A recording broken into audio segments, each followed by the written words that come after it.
इससे क्या संदेश हमें मिलता है कि गुरु जी का प्रकृति से बड़ा गहरा लगाव था, इन वृक्षों से बड़ा लगाव रहा है। तो आप दृष्टि डालेंगे आदिकाल से भारत की सबसे पहली जानी मानी सभ्यता हड़प्पा और सुंदर, तो हमारी संस्कृति अरण्य संस्कृति रही है। गहन वनों में ही हमारे पुरखों ने वनों के आश्रय में कंदमूल फल खाकर जीवन यापन किया, चिंतन मनन ध्यान लगाकर दिव्य ज्ञान को प्राप्त किया, जो हमारे सदग्रंथों में संग्रहित है, और भारत को जगत गुरु के रूप में संस्थापित किया। भारत जगत गुरु रहा है ना, भारत जगत गुरु। आज जो आप देख रहे हैं, अमेरिका हो, रूस हो, अन्य पश्चिमी राष्ट्र या विकसित राष्ट्र हो, 200-400 वर्षों से सुपर पावर है। लेकिन आप अतीत में दृष्टि डालेंगे तो हजारों हजार वर्ष तक हम सुपर पावर रहे हैं। स्वामी विवेकानंद जी कहते हैं कि जब उनके पूर्वज जंगलों में नंगे बदन भटक रहे थे, हमारे यहाँ वेद और उपनिषद लिखे जा रहे थे ना। वेद का नाम सुना है? वेद कितने हैं? 4 वेद। तो हमारे संस्कृति में प्रकृति के प्रति कितना सद्भाव भाव रहा है, इसकी एक झलक मिलती है अथर्ववेद के भूमि सूत्र में। उसका एक श्लोक मैं गायन करना चाहूंगा, उच्चारित करना चाहूंगा। आगे में पीछे आप दोहराएंगे ना? कैसे? अपने स्थान से ही। माता भूमि मामा भविक पुत्रो हम पृथिव्याम पुत्रो हम विद्याम। धरती हमारी माता है, धरती हमारी माता है, हम सब उनके पुत्र हैं। एक पुत्र का अपनी माता के प्रति क्या कर्तव्य बनता है?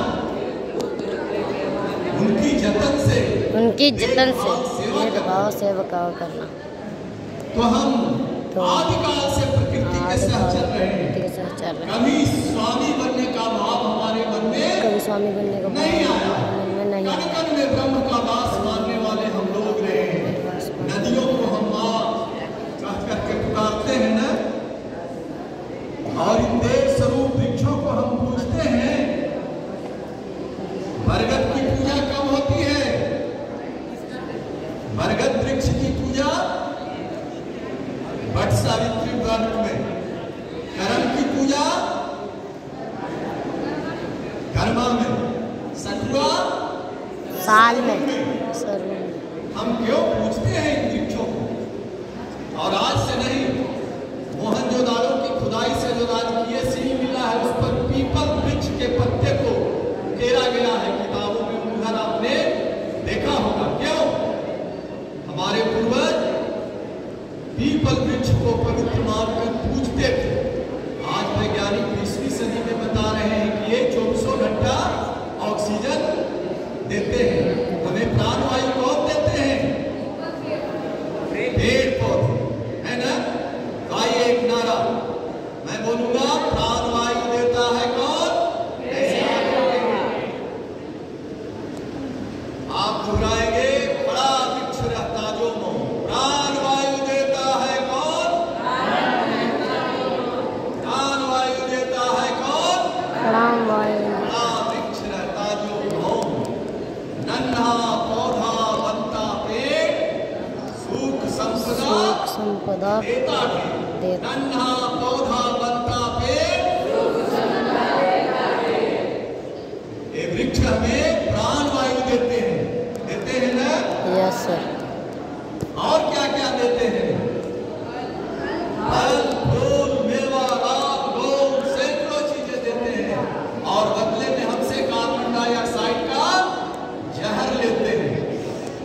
देने को देवता कहा जाता है।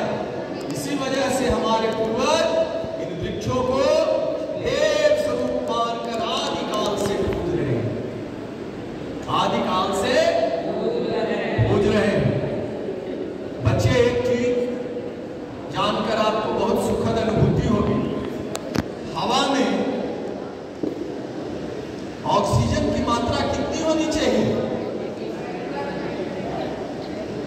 हवा की मांग में ऑक्सीजन की मात्रा 21%, 21% है ना। परंतु शहरों की जो हवा है उसमें अब ऑक्सीजन का प्रतिशत 21% नहीं रहा, जिसका परिणाम क्या हो रहा है?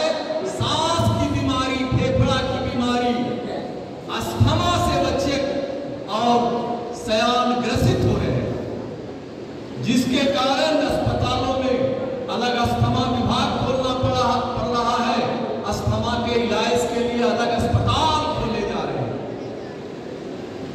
आपको यह जानकारी होनी चाहिए, हमारे फेफड़े पर जो कार्बन डाइऑक्साइड और कार्बन मोनोऑक्साइड का मॉलिक्यूल्स जम जाते हैं, अणु जम जाते हैं, उनको साफ करने में शहर के हवा को 15 दिन लगता है।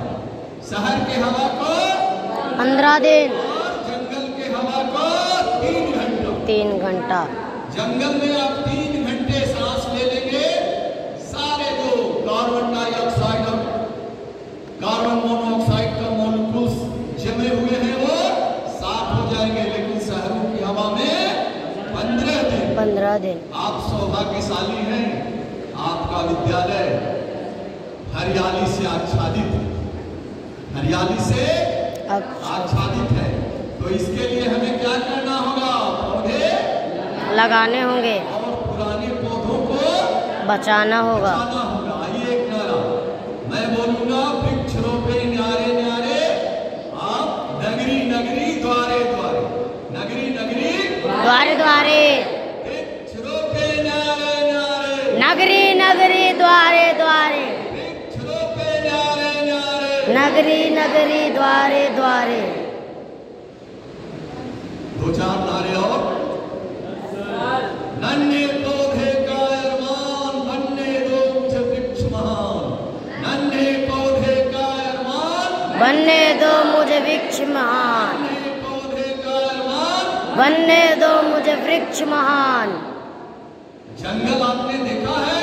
Yes sir. तो ये जंगल का सबसे बड़ा हमारे ऊपर क्या उपकार है? आप मेरा वीडियो उधर भी घुमा देना बच्चों की तरफ। इससे जंगल के क्या उपकार है इससे संबंधित एक नारा। जंगल के हैं, मैं बोलूंगा जंगल के हैं क्या उपकार? आप बोलेंगे मिट्टी पानी और गया। जंगल के हैं क्या उपकार? मिट्टी पानी और गया। जंगल के हैं क्या उपकार? मिट्टी पानी और गया। मिट्टी पानी और गया, जिंदा रहने के आधार। मैं बोलूंगा मिट्टी पानी और गया, आप जिंदा रहने के आधार। मिट्टी पानी और गया, जिंदा रहने के आधार, मिट्टी पानी और गया, जिंदा रहने के आधार। एक नारा और। वृक्ष में बसा है भगवान, मानव इससे क्यों अनजान। वृक्ष में बसा है भगवान, मानव वृक्ष वृक्ष में बसा है भगवान। मानव वृक्ष क्यों अनजान। मैं भी एक शिक्षक से संस्थान से पिछले वर्ष सेवानिवृत्त हुआ हूँ। हमारे विद्यालय परिवार ने अपने शहर में 5000 पौधे लगाकर सार्वजनिक जगहों पर, सड़क, तालाब, झील के किनारे वृक्ष बनाया है हम सबों ने। उसकी एक झलक आप देखना चाहेंगे? तो पीपीटी के माध्यम से आप देखना चाहेंगे, कृपया दिखाया जाए। देखिए एक झलक।